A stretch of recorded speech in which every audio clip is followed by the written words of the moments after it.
ating hindi kasi malapad ang luluan ng mantika. Ayan, dito tayo tinipid lang natin yung yung mantika, kaya dito lang lumalim yung yung mantika, at saka ito yung yung chili natin.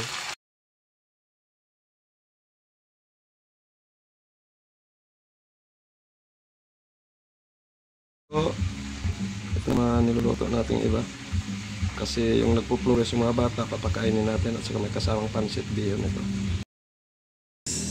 Tapos ang ating fried chicken at saka yung pancit bihon. Yan ang pananghalian ng mga bata. Nag-aati ng Flores de Mayo. Ayan. Guys, meron pa silang macaroni, no. Ay, nandaan natin sila ng macaroni kasi nagtyaga din sila ng isang buwan na mag Flores de Mayo. Flores de Mayo. Diba nakaano tayo ng Flores de Mayo dati? Ngayon sila naman. Kaya pinaghandaan natin ang pagkain.